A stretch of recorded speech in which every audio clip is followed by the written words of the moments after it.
Okay. May oras pa naman tayo, no? May oras pa naman tayo. Pag-usapan muna natin, bakit hindi pare-pareho ang healthcare, ang ating HMO plans, no? Kasi alam nyo, maraming mga plano mura.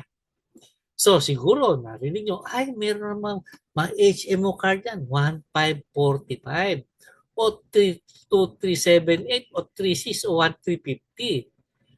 Kung yun lang po yung pera nyo, kung yun lang can afford nyo, okay naman po kumuha ng medyo mura na health card. Pero tiyakin po natin kung bagay ba o hindi. Yan ang ating gobyerno, binigyan tayo ng 7,000 pesos. Ito, pambili mo na magandang health care. Huwag mo na tipirin no? No? Huwag mo na, kung may 7,000, huwag ka na mag-isip na 1,545 o 3,600 yung gagastusin. Kasi yung mas mura, meron din po kasing mga hindi masyado magandang features yan. No? So halimbawa, sabi, uy, eto mura, pero consultation lang. E, paano kung ikaw magkasakit? Paano ma-confine ka? Eh hindi covered, no? O, ito, pang-emergency. Eh, pang-emergency, eh, paano kung kailangan mong doctor consultation? Hindi rin pwede. Kaya tayo kumuha ng Kaiser. Kasi yung Kaiser ay comprehensive. Di ba sabi natin, may inpatient, may outpatient, may emergency care, may dental care, saka APE. Kasi kompleto siya. Sabi, wow, ito, unlimited consultation. Maganda po yan, ang unlimited consultation, no? Pero iba, limited yung specialties, no? Primary care physician, general physician lang. O iba, general physician, internal medicine, pedia, saka OB, no? So, mga OB-GYN, no? Eh, paano kung hindi lang kailangan mong espesyalista? At yun nga, halimbawa, paano kung kailangan mo EENT? Eh, karamihan po sakit ay EENT, eyes, ears, nose, throat, no? O, covered yung consultation pero walang EENT. Di kamote. Pag kailangan mo, wala kang healthcare. At yung iba, konti lang location. Oh, wow, 2,378. Pero pwede lang sa 17 clinics nationwide. Paano kung wala kang, kung malayo ko sa 17 clinics, no? Sa ating pong Kaiser, ay kasama po lahat, no? Kasama yung hospitalization, kasama emergency, kasama consultation, at kasama yung EENT. At maraming location nga, 2,000 hospitals and clinics nationwide at lahat ng specialties covered. Emergency po, importante. Yan, pagka yun, maganda lang pagkasama ang emergency, no? At yung iba naman po, pag emergency, huwag naman sanang barya-barya yung coverage.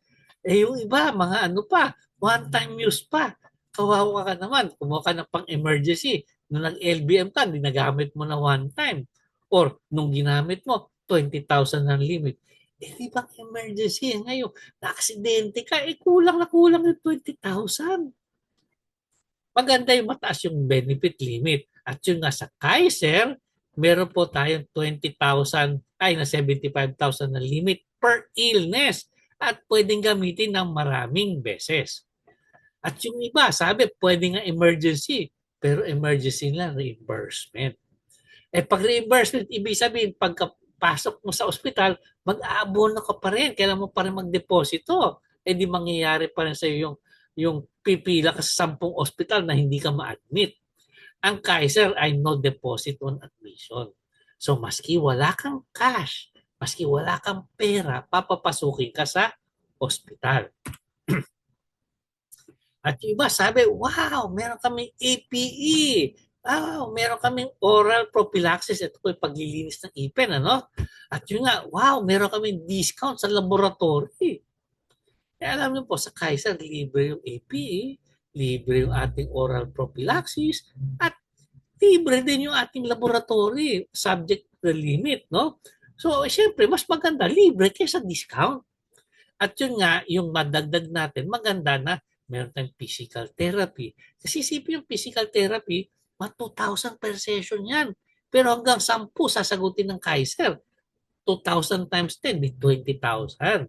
At yun nga, halimbawa, nakagat ka ng aso, natuklaw ka na ahas, na nagkaroon ka tetanus, naku, mamahal ng vaccines niyan. Sa ating pong Kaiser, libre hanggang 10,000 na vaccines para sa nasa kagat ng aso, pusa, tuklaw ng ahas, saka tetanus. O nga pala, libre rin ng IV, saka prophylaxis sa ating Kaiser plan. So tingnan natin, maganda naman ang inexpensive plans, no? Pero yun nga, tiyakin naman natin na may inpatient o hospitalization benefit. Kasi kailan ba mahal yung ating gastos? Di ba? Mas mahal ba yung ating consultation, yung ating hospitalization? Hospitalization po, kailangan natin kasi doon tayo nagkakaroon ng malaking gastos. No?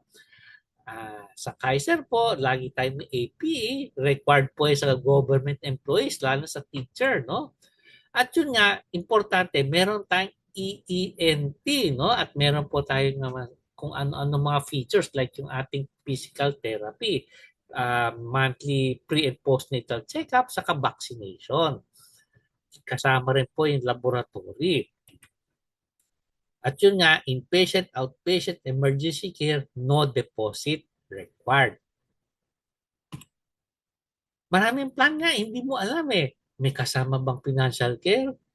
Ewan. May kasama bang coverage sa pre-existing diseases? Ewan. Covered ba ang age 65? Ewan. Pero po sa ating Kaiser National Healthcare, sigurado tayo mataas ang benefit limit, may financial care, covered ng pre-existing hanggang age 65. At yung iba po, naku, grabe, sasabi, 7,000!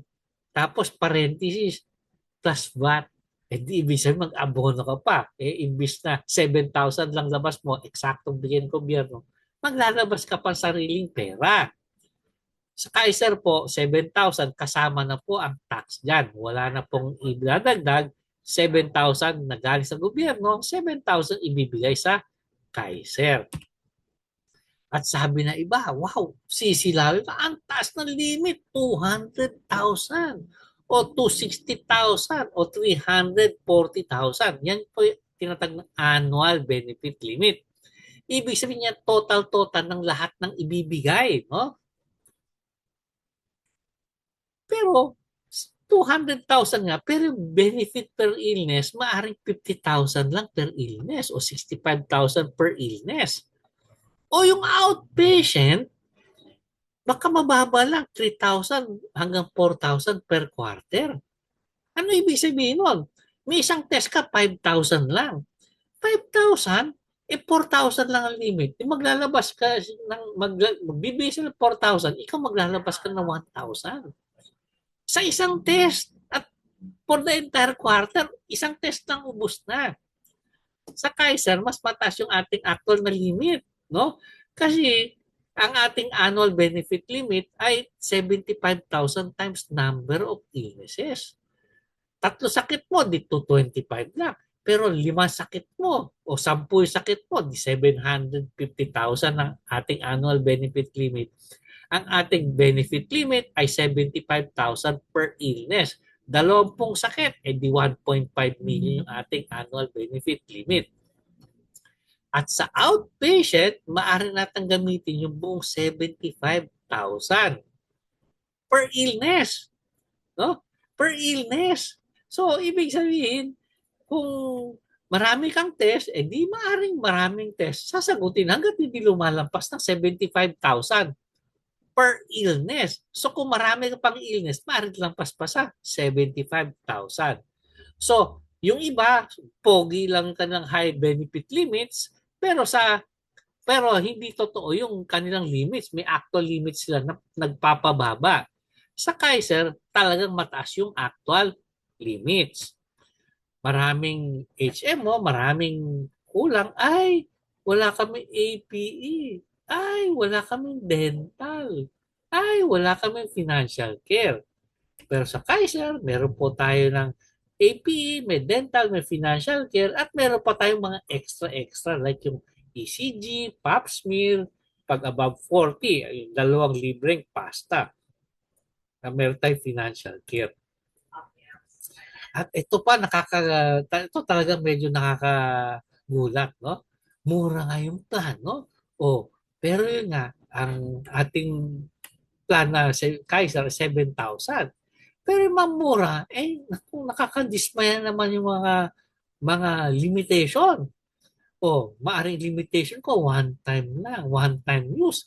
Eh di kawawa ka na pag naghamit mo. At yun nga, ang coverage, viral, bacterial, sa accident. Paano kung inatake ka sa puso? No? Paano kung pag may liver problem ka? Paano kung ma-stroke ka? Viral ba yun? Bacterial ba yun? Accident ba yun? So, hindi covered. Sa Kaiser, kasama yon. Pati pre-existing, maski nga cancer, pwede. Sa Kaiser, high limit, multiple use, covers pre-existing even for seniors, no? At yun nga po, tignan po natin, yung mga plans na yon, kasama mo talaga lahat. Ito, walang inpatient, saka itong dalawang to, walang inpatient, no? Itong dalawang to, walang financial assistance. At lahat yung mamumurahing plan, wala pong access sa major hospitals, no? Like I said, St. Peter, St. Luke's, Cardinal Santos, Medical City, no? Yung mga University of Cebu doctors, no? So yung pinakamagagandang hospital, yun po yung tinatag ng major hospital. Sila pa yung best equipment, best doctors. Sipin nyo, halimbawa nandun kayo at bumibisita kayo ng kaibigan nyo at doon kayo inatake sa puso. Di siyempre, gusto mo, di ba? Doon ka inatake sa puso, doon ka ma-confine. Sasabihin sa'yo, ay sorry, no access. No? Hindi valid yung HM mo sa aming ospital.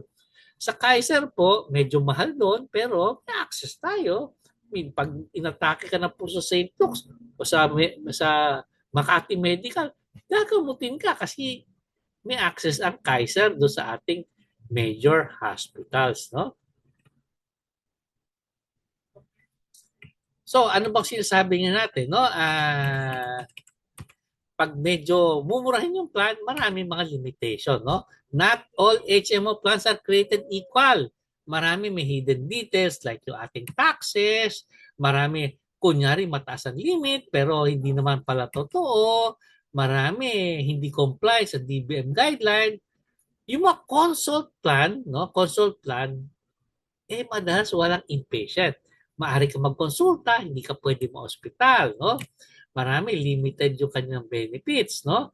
Ah, at yun nga, pag consult plans, marami rin limited yung specialties or limited yung location. Maraming gray areas. Yung mga hospital plans naman, madalas walang consultation, no? Kailangan mo ng consultation, kailangan mo ng hospitalization. Huwag naman isang klase lang, no? Yung mga inexpensive hospital plans, mababang limit, o kaya limited lang sa viral bacterial accident, walang access sa major hospitals, madalas walang outpatient care. Pero Kaiser, multiple use, high benefit limits, may access sa major hospitals. Kukover natin karamihan sakit, including pre-existing illnesses, walang deposit on admission. Meron tayong benefits sa high-risk cases, pregnant women, senior citizens, sa PWD. Comprehensive yung ating healthcare. So sabi ko, no, meron tayong frequently asked question at pagka kinlik mo tong QR code na to, makakapunta ka doon sa FAQ site natin kung saan ma-explain ng mas detailed yung ating National Healthcare Shield. No? Ito, ang dami kong sinabi sa inyo. Pero ito po, yung ating quick overview, no? Itong number 3, quick overview lang to. Meron tayong bigger overview at meron tayong details, no? So ito siguro tag 1 hour tong dalawang to. Ito po siguro less than 1 hour tayo sa quick overview. At marami pa pong pag-usapan. Siguro 6 hours bago natin makompleto ang pag-uusap sa National Healthcare Shield, no?